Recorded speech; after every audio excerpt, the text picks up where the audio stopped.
بەناوی خوای میری مەزن بینەرانی ئازیز و خۆشەویست درود و سڵاوی خواتان پێشکەش بێ. خۆمان بە بەختەوە دەزانین کە بۆ ڕایەکی تر لە بەرنامەی میوانی ڕۆژهەڵات بووینەوە بە میوانی ماڵەکانی ئێوەی ئازیز و خۆشەویست. کامێراکانی میوانی ڕۆژهەڵات ئەمجارە ڕوویان کردووە لە شاری سەقز لە کوردستانی ڕۆژهەڵات لە خزمەتێکی لە نووسەران و مامۆسایانی پایە بەرزی شاری سەقزداین، ئەوی جەناوی مامۆستا جەلالەددینی قودسیە. مامۆستاگیان سڵاوت عەرزەکەین و سپاسی جەنابەت ئەکەین کە دەرفەتی پێدانی بە خزمەتت بکەین. جەنابی مامۆستا پێمان خۆشە ئەگەر بکرێت جەنابەت بیۆگرافیەکی خۆتان و بنەماڵەتان باس بکەن بۆ بینەران. بسم الله الرحمن الرحيم. الحمد لله رب العالمين. الحمد لله الذي خلق الإنسان من علق وعلمه ما لم يعلم وعلم بالقلم وعلم الإنسان ما لم يعلم وصلى الله على سيدنا محمد وآله. سبحانك لا علم لنا إلا ما علمتنا إنك أنت العليم الحكيم. والله هاتني إيوه تشكرك بك زحمتان كشاو واتانوي مقدار لا سرگذشت و كاري منو و شێوەی تحصیلاتی من و بالاخره ئەوزاو ئەحواڵی من ئاگاه ببن، ئەمە جێی تەشەکورە بۆ بن. سپاسی خوا ئەکەم و تەشەکوریش لە ئێوە ئەکەم ئینشاءالله. حەز بێ بە حوزور من بە عنوانی مەلا جەلالی قودسی لە ناحیەی باوکەوە کوڕی حاجی مەلا عەبدولمەجیدی قودسیم. حاجی مەلا عەبدولمەجید کوڕی مەرحومی مەلا ڕەسوڵ بانەیی ئەهلی ئەنجێنا و مەشهور بە خێڵڕەشی، لە قەدیمە ناو خێڵڕەشیە بوو. مەلا ڕەسوڵ فەقێی مەرحومی حاج شێخ سەمیعی بانەیی صاحب و دانەری عەقیدەی مەشهوری شێخ سەمیع فەقێ ئەو بووە. وەقتی حاجی شێخ سەمیع سەفەری حیجاجی کەوێتە بەر لەو زەمانەیە وەسیە دەکات بە خانەوادەی ئەڵێ ئەگە من نەهاتمەوە فەقێ ڕەسوڵ با ناوتانە بمێنێ وە کچێکی بە ناوی حەبیبە بێ، حەبیبەیشی لێمارەکەن بە چون بە ئینسانێکی سادق و سالم و ئەمانەتداری ئەزانم حەزەکەم لە خانەوادا بمێنێت. حاج شێخ سەمیع وە سەفەری حەج ئەڕوات و قەدەری خواوە ئەبێ دوای ئەنجامی مەناسک و بەراسیمی حەج کە لە مەکەوە دێتەوە بە مەدینە لە بەینی مەکە و مەدینە فەوت دەکات و لێ بە خاکی سپێر. دوایەوە تبقی وەسیەتێکە ئەو کردبووی مەرحومی باپیرە مەلا ڕەسوڵ لەگەڵ ئەو کچەی حاجی شێخ سەمیع بە ناوی سەیدە حەبیبە کە نەنکی منە ئیزدیواج دەکات. حاجی شێخ سەمیع دوو کوڕی ئەبێت، یەکی حاجی سەید تاهیر، هینێکی ناوی سەید تاهیرە بێ لەم ئاخیرا مەشهورە بە حاجی سەید تاهیر، و یەکی مامۆستا شێخ عەبدوڵڵای خودلووکی. حاجی سەید تاهیر بەجێی خۆی لە بنەخوێ ئەبێنێتەوە و مەشغوڵی ئێرشاد و ئێرشادی تەریقەتی قادری ئەبێت و بەئیستیلاح خەڵق بە ڕێگەی دین هیدایە دەکات. وەلێ مامۆستا شێخ عەبدوڵڵا ئەو لە علومی دینیە و لە علومی عەرەبیە کە زۆر ئاشنایوێ حەز ئەکا بەوە کە خزمەتەکەی لە ڕێی تەدریسەوە بێت. ئەوەی کە مامۆستا شێخ عەبدوڵڵا دوای دەورانی تاسیلاتی خۆی دێتە خودەلووکی لەوێ بێ بە مەلا، ئەو لەوێ مەلا ئەبێ حاجی سەید تاهیریش لە بنەخوێ. مەرحومی باپیرەم کە لە ناو خانەوادەیە ئەمێنێتەوە ئیزدیواجەکە لەگەڵ نەنکما، ئەویش بۆ عنوانی مەلایەتی لەوێ ئەڕوا ئەچێتە دێک، چێتە لای ئاغا ساڵای سوڵتان پەنا، ئەوی معرەفیەکە بە دێک بە ناوی میکی سەرشیو لەوێ بێ بە مەلا، ئەوەڵی مەلایەتی لەوێ بێت. لە میکە باوکم مەلا عەبدولمەجید و مەلا عەبدولحەمید ئیمام لەوێ لەدایکە بن. حدوداً 5 ساڵێک چەند ساڵی لەوێ ئەبێ دوای ئەوێ لەوێ ئەڕواچێتە حەسە سەلاران ئەچێتە حەسە سەلاران 6 ساڵێکیش لەوێ مەلا ئەبێت دوایەوە ئەچێتەوە بانە ئەچێتە تەرخانەوە دەیەکە لە نزیکی شاری بانەیە لەوێ بە مەلا سامودەتێکیش لەوێ مەلا ئەبێ ئەمجا ئەچێ بۆ بۆیەنی خوار و باوکم و مامەم مەلا عەبدولمەجید و مەلا عەبدولحەمید کە فەقیه بن ئەچن بۆ عێراق معمولاً لە وەختەیە وا مەشهورە بێ هەر وایش ئەبێت ئەوانە کە لە عێراقا زیاتر ئەخوێنن باری علمیان زیاتر ئەبێت و ئەو تەحسیلاتە لەوێ بۆ لە ئێرانە بۆ سوورەتە نەبووە و ئەو ئاگاهیە لەوێ بۆ زیاتر لە ئێرانە نەبووە ئەوانیش ئەچن بۆ عێراق مەرحومی مامەم مەلا عەبدولحەمید فەقێی مەرحومی مامۆستا شێخ عومەری قەرەداغیە بێ مامۆستا شێخ عومەری قەرەداغی مەلایەکی زۆر مەشهور بووە لە سولەیمانیە ئەو لە خزمەت ئەوا دەرسە خوێنێ باوکیشم لە لای مامەم دەرسە خوێنێ مەرحومی حادسەی تاهیر کە چەند کوڕێ بێ دوانیان بە ناوی شێخ سەمیع کوڕی گەورەی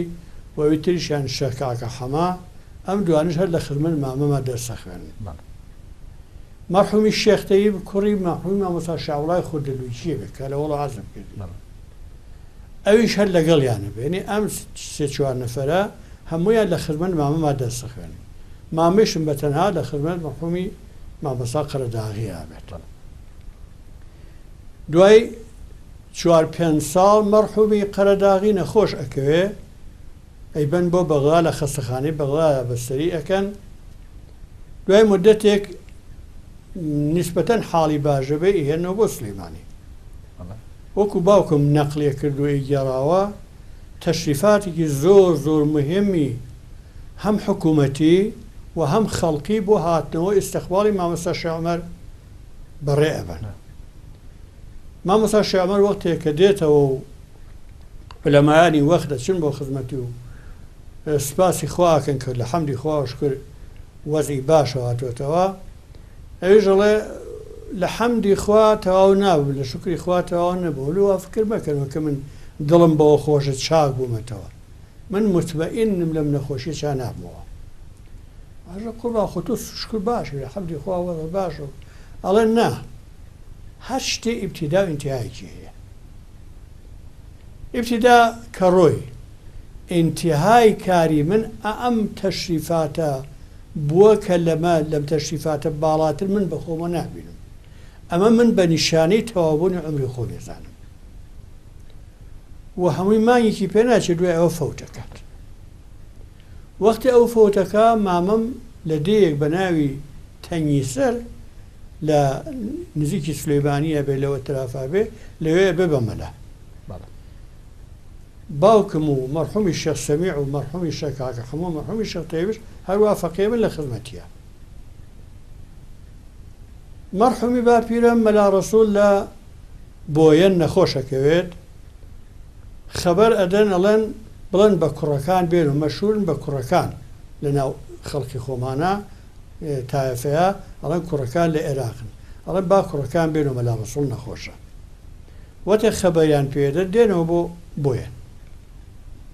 حدودەن مانگی دوو مانگی پێ ناچێت باپیرم بە ڕەحمەت دەچێت ئەو فۆتەکە و مامەم مەلا عەبدولحەمید بە جێگەی و لە بۆیەنە ئەبێ بە مەلا ئەسا چەند دەقیق لەبیرم نییە ساڵێک یا دو ساڵ زیاتر نامێنێتەوە لەوێ مامەم کە زۆر مەشهورە بێ لە ئاگاهی و عالمیە هەم لە عێراقا مەشهورە بێت هەم لە ئێرانە مەشهورە بێ حاجی بابە شێخی تورجان خەبەر ئەزانێ ئەنێرێ ئیبن بۆ تورجان کۆچی پێکەن بە ماڵ کۆچی بن بۆ تورجان کە ببێ بە مدەڕسی تورجان باڵە باوکیشم کە لە خزمەتیا ئەبێت هەر لەوێ لە بۆیەن پێشەوە کە بچن بۆ تورجان باوکم لەگەڵ دایکما تەلعا خانم کچی مەرحومی مەلا حەمەد سەعید ساحب ئیزدیواجەکات لە ناحیەی دایکمەوە کە مەلا حەمەد سەعید کە مەلای مەشهوری ساحبە بێت و زۆر باسەواد و مدەڕیسی تەواوە بێت لە ساحبە ئەو کچێکی بێ وەکو دایکم و 3 کوڕێ بێ بە ناوی سدیق و تۆفیق و کامیل. سدیق و تۆفیق لە جوانیان فەوتەکەن وەلێ مەلا کامیل کە مامۆستا مەلا کامیل لەم ئاخریا مەشهورە بێ ئەو ئەمێنێتەوە تا عمری 6 ساڵ و 7 ساڵ زمانی نابێت، هەموو شتێکیش ئەزانێت چون گوێی ئەبێت، هەموو شتێکیەوە تەکەلف قادر بە تەکەلم نییە. ناخوداگا لە هەیوانی مزگەوتی ساحب بە هەر جۆر بێ ئەکەوێتە خوارەوە، وەختی ئەکەوێتە خوارەوە زمانی بەرە بێت. هاوڕێکە ئای باوە مامۆستایەکی لە مامۆستا فەقیەکان کە مەرحومی مامۆستا سەییدێک گەبێتەکە ناوکرد لە خاتر نییە، باوەشی پیاکە ئەیباتە بۆ ماڵۆ، ئەوەتە مەلا حەمەدساییش ئەڕاتە بۆ ماڵۆ، داخانم پێڵێ مەلا حەمەدسایی جارێ قسەمەکە کامیل زمانی بەر بووە، بەڵێ زمانی بەرە بێت و بە ئیشتیا قسە ئەکا و هەرچیکی پێڵن جواب بداتۆ ئێتر فۆرن ئینێرن بۆ حوجرە، ئەڵێن تازووە با بچێ بۆ حوجرە بە باشتر زمانی قسە بێت. خاڵم لە حوجرا ئەمێنێتەوە لەوێ دەکا بە خوێندن. سا هەرچەندێ مەرحومی مەلا سەعید لەوێ ئەمێنێتەوە ئەو کە فەوت دەکا و خاڵم ئەبێ بە مەلا، خاڵم لە ئەووەڵۆ وام لە بیرە کە ئەبێ بە مەلای باشماخی تیرە، مەلای دەرەزیارەت، دەرەزیارەتی خوارو 4-5 ساڵە دەرەزیارەتی خوارو مەلا ئەبێت. دوای ئەوە لەوێ ئەڕوا ئەچێ بۆ باشماخی تیلەکۆ، چەند ساڵێکی لەوێ مەلا ئەبێ، لێەوە دێ بۆ مەرخۆز، چەند ساڵێکی لە مەرخۆز مەلا ئەبێت، لێەوە دێ بۆ لای ئاغاساڵەی تاڵەجار، ئاغاساڵی کا بە مەلای تاڵەجار، مەلای خۆی ماڵی تاڵەجار ئابێت. حدودی 2-3 ساڵێ 3-4 ساڵێکی خاڵم بە ڕەحمەت وێ لە تاڵەجار مەلا ئەبێت. دوای ئەوە لە تاڵەجار ئەچێتەوە بۆ باشماخی تیلەکۆ، چەند ساڵ کە لە باشماخ مەلا ئەبێ لەوێ ئیتر کۆچەکە دێ بۆ بستام، بتە مزگەوتێک باشما تەجدید بینا ئەکا لە ئاخری ساڵی کە لەوێ بێ دێ بۆ بستام، لە بستام کە مزگەوتیان نەبێ لەوێ مزگەوتی تەسیس ئەکات و لە بستام ئەمێنێتەوە چەند ساڵێ تا حدودی ئەوایلی ئینقلاب. نەجات لە بستام دێ بۆ سەقز، دێ لەم مزگەوتی حاجی جەلیلە ئەبێ بە مەلا، وەلە مەدرسەی علومی دینیشە مەشغوڵی تەدریس دەبێت. شتێکی وای پێنێت کە حدودی ساڵی 62 بوو، بێلەخەرە دەستێکی ناپاک و خوانەناس و بێدین و بێ ئیمان ڕێەکەوێ بۆیە سالەت هەر تەرەفێکی خراپەوە بووێ لە نوێژی ئیشایە لەوەتە کاکە نوێژی ئیشای دابەستۆ لە ماڵۆ لە پەنجەرەوە دەزڕەژ لێ ئەەکەن و شەهیدیەکەن. ئەوە خاڵم لەویا لە ساڵی 62 لە نوێژی ئیشایە لە حاڵەتی نوێژە شەهید کراوە. ئەمجا دێنەوە سەر بەحسی باوک. مۆسە باشە مۆسە مەلا عەبدولحەمیدی مامد بۆچی مەشهوورە بە عەبقەری کوردستان؟ وەڵڵای عەبقەری خودی کەلمەی عەبقەری بە معنی لە لۆغەتا معنی نابغە و بەیسیلا زۆر ئاگاه و زۆر بەیسیلاهی ئێتر خۆی ئینتیخابی کردووە و نابە یا بۆیان ئینتیخاب کردووە الله ئەعلەم من نازانم. معلوم نییە لە چ لایەنێکەوە پێی درا وەڵێ مەشهوورە بەڵێ مەشهوورە بە عەبقەری کە باوکم ماموولان هەر بە ناوی قودسییە مەشهوور بوو. بەڵێ لە عەزم کردی کە عەبدولحەمید وەختێ دێتە تورجان باوکیشم لەگەڵ یا ئەبێ چون خێزاندارە بن و وەزی زیندگیشیان زۆر باش نابێ، باوکم هەڵەسە دێ بۆ قەبەڵوجەم قەبەڵوجەی ئەدراکی سەخەن لەوێ بێ بە مەلا. مامەم بە ڕەحمەت بێ زۆری پێ ناچێت لە تورجان چەند ساڵێک لەوێ مەلا ئەبێ، قەزای خوای تەبارەکە و تەعالاوە ئەبێ مامە فەوت دەکات. خێزانیشی کە کچی حاجی سەیتاهیر بنەخوێ بێ 15 ڕۆژ دوای ئەو ئەویش فەوت دەکات. ناچار باوکم ئەچێتەوە بۆ تورجان حاجی وا بە شێخ باوکم ئەکا بە مەلای خۆی ناڵێ بەم لا بڕوە لەوە تا باوکم مەلای تورجانە بێ. مەلا مستەفای بارزان هاتوچووی ئەوێ ئەبێ ئەوایلی دەوری دیموکرات و ئەوانابێ لەگەڵ باوکمە مەلا مستەفا ئەبن بە ئاشان لەوە تا باوکوی فەرموو پیاوێکی بەرازەندە و زۆر باهۆش بوو، وەلێ ئیتر ئەو لە مەداری سیاسەت و مەدار کوردی ئاخرێکی کارە بێت ئەگەر چی زۆرش بەیەکۆ ئاشنا و دۆستی یەکە بن ئەو بەڕێی خۆی ئەڕوات ئەمیش لە بە شۆڵی مەلایەتی مەشهورە بێت چەند ساڵێک لەوێ بێ حاجی هاوبەشە فەوتەکات وەتە حاجی هاوبەشە فەوتەکە باوکم لەگەڵ ئاغا سێ عەزیزی کوڕی حاجی هاوبەشە مشاجرەیەکی لەفزیانە بێ باوکم لەوێ کۆچەکات دێ بۆ تەموتە وەلا عەلی ئاغا هەلوێ تەدریسی کردو باوکرێت بەڵێ دوای مامەم ئەو تەدریسێ کرد و فەقیەکانیشی مدەتێکی زۆر ئەو فەقیانەی مام هەر لە خزمەتی باوکمە ئەمێنەوە مامۆستا سەیدحیدینی تاهیری کە لەوان چکۆرەتر و مامۆستا موساڵاوانش لە تورجانە هەر لە لای باوکم دەستە خوێن تە باوکم دێ بۆ تەموتە 2 ساڵ بەلای تەموتە بێ هەر لە ساڵی ئەوەڵا عەلی ئاغا ئیعدامەکرد لە تەرفی حکوومەتەوە تە باوکم ئەچێ بۆ پیرۆمەران واتە چێ بۆ پیرۆمەران حدودەن 4-5 ساڵ ئێمە لە پیرۆمەرانە بێ ئەنجا لە مزگەوتی سەید لە بانە ئەنێرن بە شوێن باوکمە دڵخۆش یەکەن ئەیبەن بۆ مزگەوتی سەید بۆ بانە باوکم کۆچەکە بۆ بانە ساڵی 32 باوکمە چێ بۆ بانە حدودەن باوکم 4 ساڵ لە بانە مەلای مزگەوتی سەید دەبێ و تەدریسیشی هەرە بێت دوای 4 ساڵ چون وەزی زیندەگی نەختێک نامناسب بە عیلەتی خێزانی زۆر و دەرامەدیکە دێتەوە بۆ پیرۆمەران چەند ساڵێکی تر باوکم لە پیرۆمەران مەلا ئەبێ دوایەوە لە کەس دەزانم کەس دەزانی سەقزە دێن بە شوێن باوکمە ماڵکۆچی باوکم ئینتیقالەن بە کەس دەزان حدودە ساڵی 1650 باوکم ئەبێ بە مەلای کەس دەزان وەتی باوکم بە مەلای کەس دەزان 2 ساڵ یا 3 ساڵ باوکم تبقی عادەتی قبلی مەلایەکی باش و بە وەزێکی باش و مەلایەتیەکە وەلێ دووچاری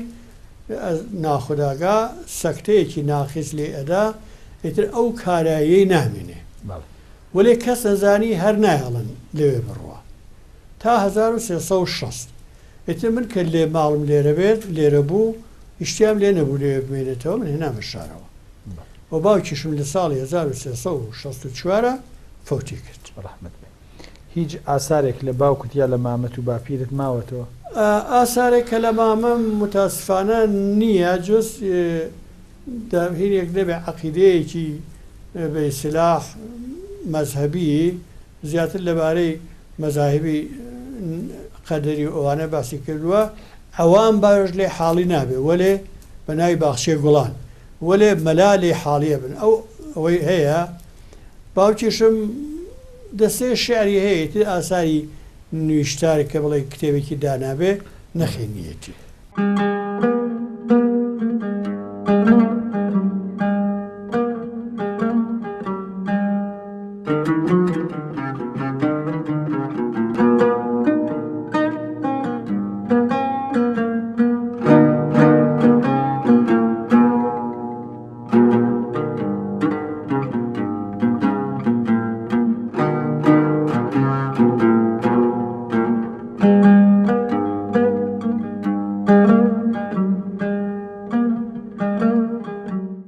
جەناب لە چ ساڵێکەوە لەکوێ لەدایک بووی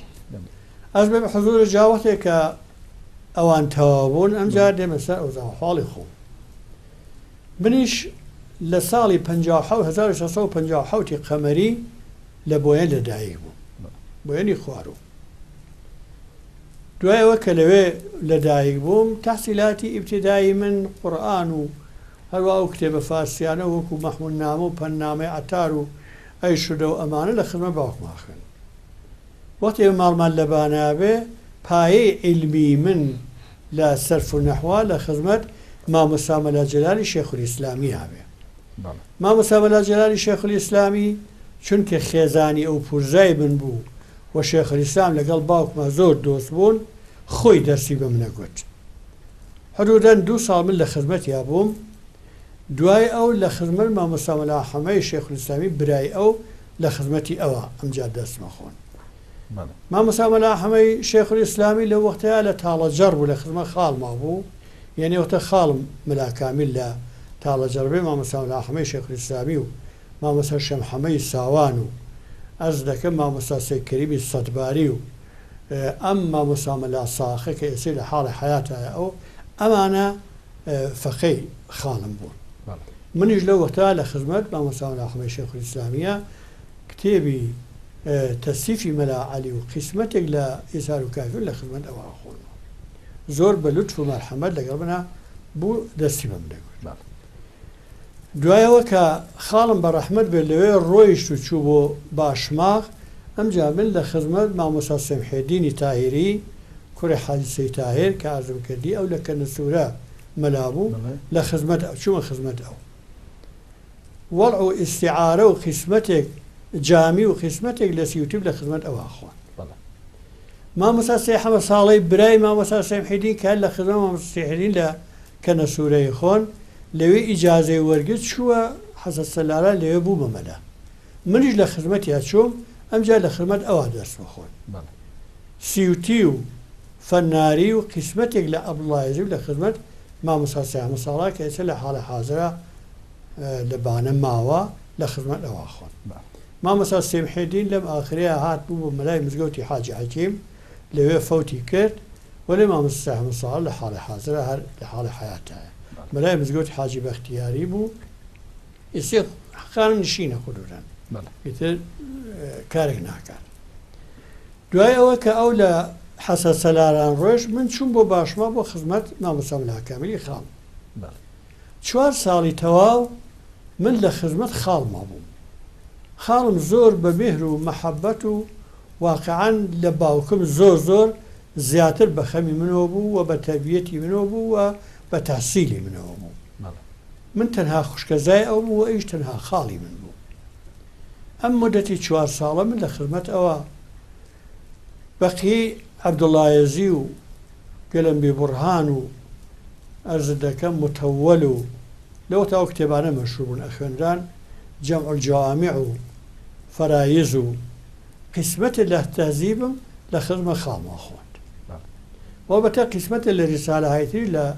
بەینە لەگەڵ مەسائیلی فیقی کە لە خزمەتی هەر بوو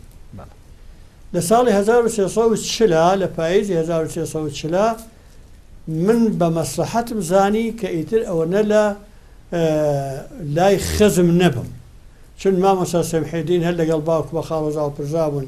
مامۆستا سەید حەمەد ساڵا لەگەڵ باوک بە خاڵۆزا و پرزا بوون خاڵشم کە خاڵم بوو حەزم کرد مدەتێکیش لە خزمەت بێگانەیە دەست بێنم هات بە سەقز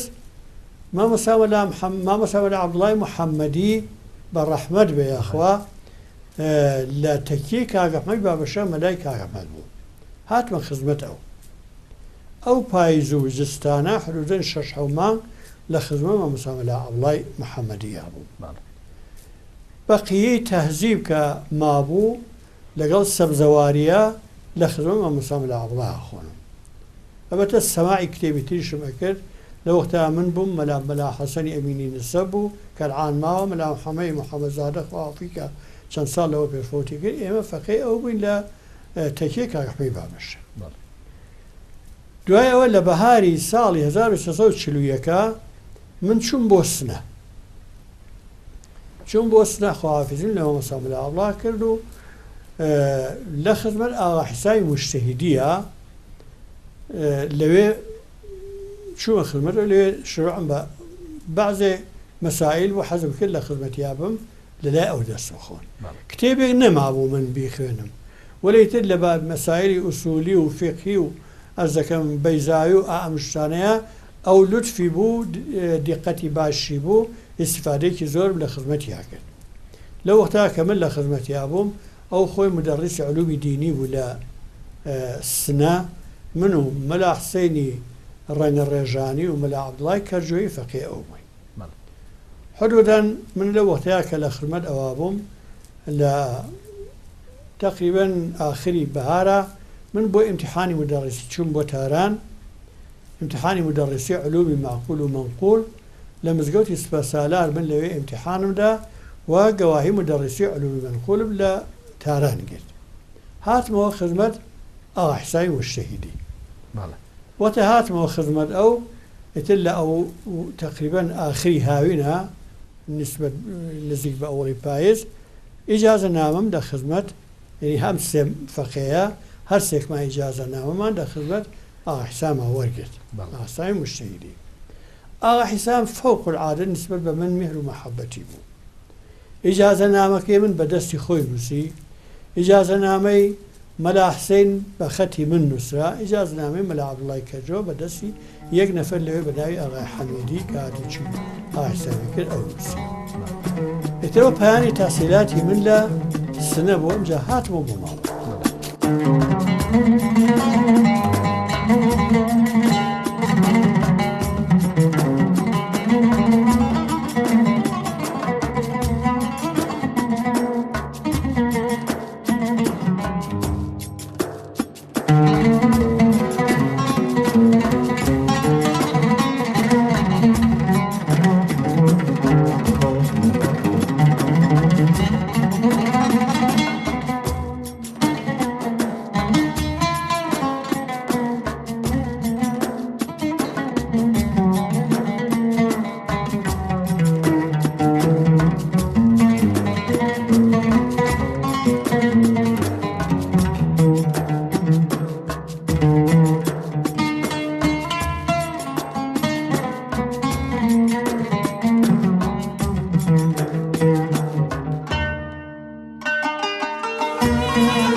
پێشەوەی کە بیتەوە بۆ ژیانی دوای ئیجازەنامەتان ئەم پرسیارە دێتە ئارا لەم هەموو مامۆسا بەرزانەکە لە خزمەتیان هەبووی زیاتر لە کامیان تەئسیرت وەرگرت جەنابەت؟ چونکە هەموویان من بە خاتری ئەوە کە ئەوان لە ئەجدادی ئێمە کامڵەن ئاشناییان بوو تێکەڵیان بوو ئەتوانم بڵم تەواویان میهر و مەحەبەتی ئەلا حەدەیان بوو، یعنی زیاتر لە فەقیتر میهر و مەحەبەتیان بوو و ئەکسەریش خەزم بوون. وەلێ من هەرچەند لە قیسمەتی خوارەوە تەسیفی مەلا عەلی لە خزمەوە مەسا مەلا محەممەد شێخولی ئیسلامیە بووم، بەیان و تەقریری هەمیشە لە بیرە زۆر جەزاب تەقریریەکە زۆر جەزاب بوو، یعنی حتا لە مامۆستا مەلا جەلالی برایشی لە دڵی منە تەقریری خۆشتر بوو. ئیتر نازانم شەرم لەو زیاتر ئەکرد یا هەر لە واقع ئاوا بوو، مامۆستا مەلا محەممەد شێخولی ئیسلامی ئاوا بوو. لەوێش خاڵیشم بە ڕەحمەت بێت چونکە نازانم بڵێم چی، خاڵم زۆر زۆر تەوەجوهی بە من بوو، بێحەد تەوەجوهی بە من بوو، یعنی خارج لەوە کە من لە حوجرە بووم لە مەسائلی ئەخلاقی و خانەوادەییشە ئەغڵب کە من تێکەڵیم لەگەڵ خانەوادەیە بوو مهر و مەحەبەتی نسبەت بە من زۆر بوو، زۆری حەز ئەکرد ئەوەی بیزانێ بە منی بڵێت. زۆر ریسالەهای کورت و مختصەر بوو کە خۆی ئیشتیای لێ بوو نووسی بوویەوە بە منی یەگۆ ئەیوبی نووسەرەوە با بدبێ، ئەم نووسیەوە لە خزمەتیا و فێری ئەبووم و ئیسفادەم لێ ئەکرد. مامۆستا مەلا عەبدوڵڵای محەممەدی یا ڕەبی خوا دەرەجەی عالی کات، زۆر بە میهر و مەحەبەت بوو، وەلێ مامۆستا مەلا عەبدوڵڵای محەممەدی تەقریبەن باز قسەی ئەکرد، زۆر تەوەجوهی بەوە نەبوو من کێ و کێ نەبووم، ئەوانە قسەی شۆخی و مەسایلی شۆخی و ئەوەتە حسابات ئەوانەی لەگەڵ بنا مەترەحە کرد، مەحەبەتی نیشان ئەدا بە من و منیش هەر خۆشم ئەویست. ئەلبەتە من ئەوە فەرامۆش کرد لە خزمەت مامۆستا سەید کەریمی سەباریشا من مەترسە دەستم بۆ ئەی زۆر بە میهر و مەحەبەت بوو، لەوە تا لە تاڵەجەڕ بوو. بەڵێ مامۆستا ئاغا حیسام وەکو عەرزم کردی بێ ئەمە کە باوکم بناسێ یا خانەوادەمان بناسێ لە نەزەری ئەخلاقیەوە لوتفی لەگەڵ من نابوو، ئیتر نازانم دەلیلی چی بوو، حتا پێشنیهادی پێ کرد ببم بە منشی دەفتەری ئیزدیواجی ئەو، ئیتر من دەبەرەوە کە تەنها بووم و باوکم منتەزیر بوو بڕۆمەوە نەمتوانی تەحەملی بکەم و قبوڵی بکەم گەڕاماتم بوو. لە مامۆستاکانی ئەو سەردەمە و حجرە بەناوبانگەکانی نی مامۆستا بەناوبانگەکانی کوردستان لەو سەردەما کێو بوون لەو سەردەمەیە ئەوەی کە من لەبیرم بێ مامۆستا مەلا شعیزەدینی حسەینی لە مەهابادا مەشهور بوو ئەو مەلا محەممەی فازیلی کە هات بۆ باشماخ فەقی خاڵم بوو لە باشماخ مەلا حەمی فازی کەعان دکتور فازلی لە مەشهدا سارێکی باسەوار بوو لە لای ئەو هات بۆ خزمەت مامۆستا مەلا کامیلی خاڵم لای خاڵم دەستێخۆن لە مەهابادا من بچوم خۆم حجەکان نەگەڕاوم من فقط ئەم جێگانە چوون بوو وەێ بەناو ئەم بیست کە مامۆستایەکی زۆر مەشهور و باشە ئەس دەکەم لە سەخزا مامۆستا مەلا حەسەنی ئەدیبی باسەواد و ئاگاه بوو تەقریری زۆر جوان بوو مەلا چاک بووی تر هیچ شک و شوبهەیەیان نەبوو لە سنەیشە مەرحومی گورجی مەشهور بوو لە سنەیە تعریفیان لێ ئەگەر کە من لە خزمەتیان دەرسم نەخۆنەوە یعنی لە حسابیش بازێک باڵاتر قسەیان لەیەکە لە حازی معلومات و ئاگاهیەوە ئەمانە کە من لە خاترما بێت بوون لە دەوری خۆما ماسا سپاسی جەنابەتەکەین چەند پرسیارمان زۆرمەوە بەڵام کاتی بەرنامەکەمان تەواو بوو ئینشەڵا لە عەڵقەیەکی ترا بە خزمەتت ئەگەینەوە و درێژەی پرسیارەکەمان ئاڕاستەی جەنابەت دەکەین بینەرانی ئازیز و خۆشەویست سپاس و ماڵاوایتان لێکەین کە تا ئەم کاتەی بەرنامە هاوڕێ و بینەری بەرنامەکەیم و ئینشەڵا لە عەڵقەیەکی ترا بە خزمەتی ئەوەی خۆشەویست و جنای مامۆستای قودسی ئەگەینەوە تا ئەو کاتە هەموو لایەکتان بەخوای بەرزی بێ هەوتا ئەسپێرم